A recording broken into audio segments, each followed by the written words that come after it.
Hey everyone, welcome back to Beach Weekly, a podcast created and produced by Long Beach State's student-run newspaper, the Daily 49er. I'm your host, Luke Pajari. Check out our content at daily49er.com, where you can read campus and Long Beach related news, sports, arts and life, opinions, as well as multimedia content, including more podcasts, videos, and photo galleries. Thanks to Long Beach Transit for sponsoring this episode of Beach Weekly. It might not be quite your turn to get the COVID-19 vaccine, but it is your turn to help a loved one sign up online. Because you're the tech genius of the family, Long Beach Transit has the resources to connect you with the vaccine plan. Visit ridelbt.com/vaccine for more. This is your one and only podcast source for all things Long Beach State. Let's go ahead and dive right into this week's news roundup. Stay tuned afterwards for this week's Story Spotlight, where I talk to Photo Editor Andrea Ramos about the new COVID-19 guidelines under Long Beach's orange tier status.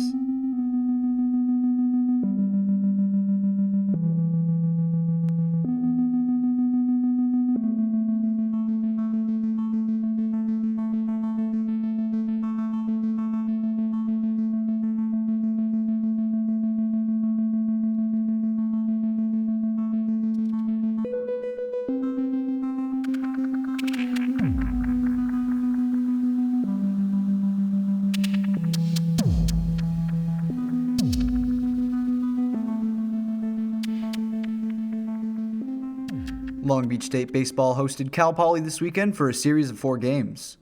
On Friday, the Dirtbags shut out the Mustangs with a 7-0 win.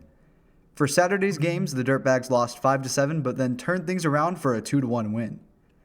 And on Sunday, the Dirtbags lost 1-5. They'll host UC Santa Barbara this weekend for their next stretch of games. Long Beach State softball keeps their winning streak going as they beat UC San Diego in all 4 of their games this past weekend. UC San Diego was shut out during Saturday's doubleheader. The first game ended 12-0 and the second game ended 3-0. Sunday's doubleheader ended in a 7-6 win and a 14-4 win for the Beach. The team is headed to UC Santa Barbara this weekend for their next stretch of games. Housing and Residential Life has announced that all Long Beach State students living on campus will be required to show proof of vaccination to reside in the dorms for the fall 2021 semester. According to an email sent by housing officials, on-campus residents must submit proof of a COVID-19 vaccine by June 15th. Housing and Residential Life expects to be open at 85% capacity this fall. Space is limited though, and the email stresses that the waitlist will be longer than normal. Long Beach State has announced that all degree-seeking students will receive up to $1,200 from the Higher Educational Emergency Relief Fund and a portion from the State University Grant Funds by April 15th. Students who qualify to receive funds must be enrolled in at least 1 unit. Full-time students with over 12 units will receive the highest amount. While international and undocumented students don't typically qualify for financial aid, the University Grant Fund set aside a little over $200,000 that was able to be allocated for these students. Dozens of protesters gathered outside City Hall on Tuesday calling for transparency and accountability as the Long Beach City Council voted to approve using the Long Beach Convention Center as a temporary shelter to house unaccompanied migrant children. These children are coming from the overflowing Border Patrol facilities in the southwestern United States. The unanimous vote will allow the city to begin working with the federal government on establishing the facility as an emergency intake site, which is slated to house about 1,000 unaccompanied migrant children. The arena will be used to house children for a period of up to 120 days as they wait to be reconnected with their families or a U.S. sponsor. After graduating students have expressed their disapproval of only getting 1 guest ticket for the ceremony, Long Beach State administration confirmed that students will now be allowed to have 2 guest tickets. Graduates from the classes of 2020 and 2021 will also be able to walk across microstages, which will be present in the stadium parking lot for photo opportunities. However, the ceremonies inside the stadium and the availability of the recognition stages outside the stadium are independent of each other. The deadline for students to submit their name pronunciation has been extended to April 16th, and the graduate slide complete with a photo and quote is due May 1st.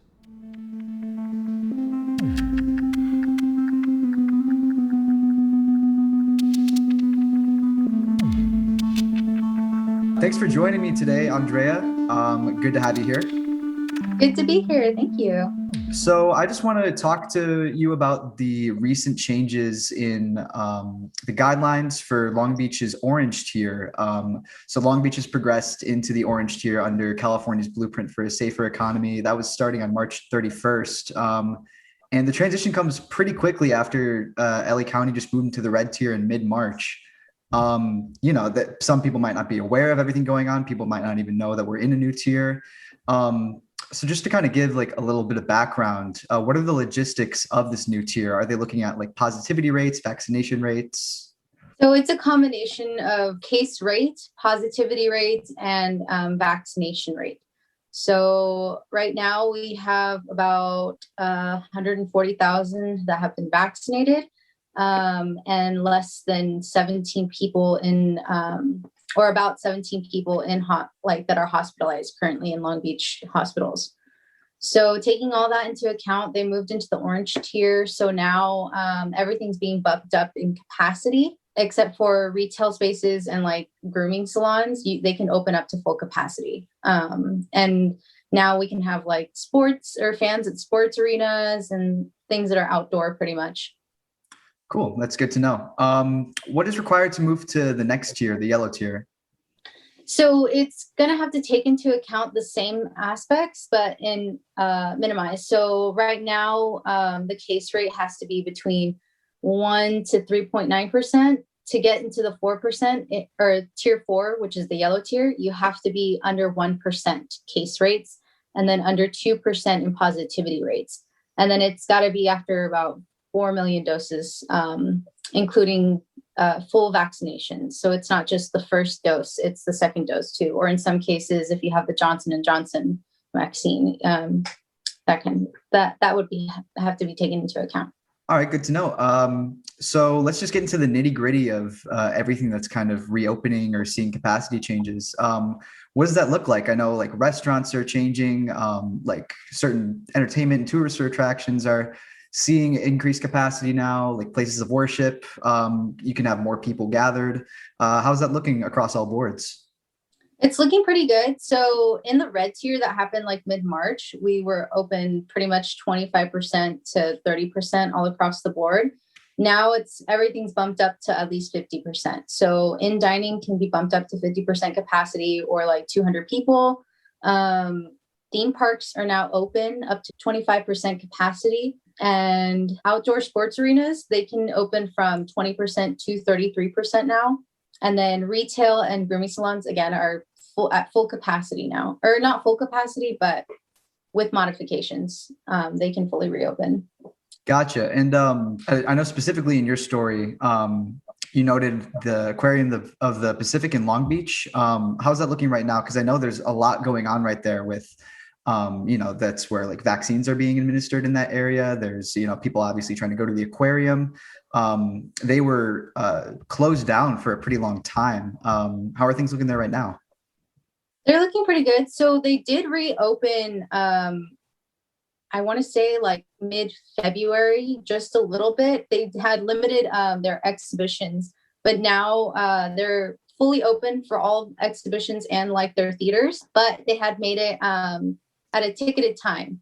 So online you can go and kind of reserve a time slot for you to enter. And that's how they've been maintaining their capacity for all that. It's all Shoreline Village, really. So you have all those restaurants, and then you have the Aquarium of the Pacific. And then right across the way, you have the kind of the vaccination center.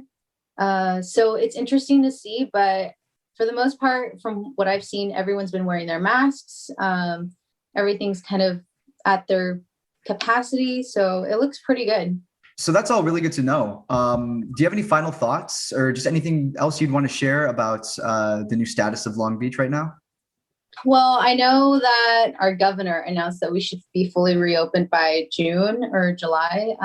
So that's something to look out for. We're getting pretty close to it. And I think it's just all coming down to how many people are getting vaccinated. I think Long Beach has the highest amount of vaccinations right now, which is pretty awesome. So honestly, everyone's kind of seeing that light at the end of the tunnel, which is pretty awesome. Andrea, thanks so much for coming. Really appreciate you talking to me about all of the new guidelines regarding the orange tier. Really great to know. A lot of people might not be aware of this right now. Hopefully we can get onto a better track to getting forward with the yellow tier, and then hopefully, fully reopening sometime soon. Because yeah, like you said, Long Beach seems to be doing pretty good right now. Yeah, we really are. All right. Thanks, Andrea. Have a good one. You too. Bye. Here's a new tab to open up next to your 8 a.m. Zoom lecture, ridelbt.com/vaccine. Discover resources you can use to help a not-so-tech-savvy loved one sign up for the COVID-19 vaccine when it's their turn. It's another way Long Beach Transit is moving you through. That's all for this week. Thanks for tuning in to this episode of Beach Weekly. This is your host, Luke Pajari, signing off. Take care, guys.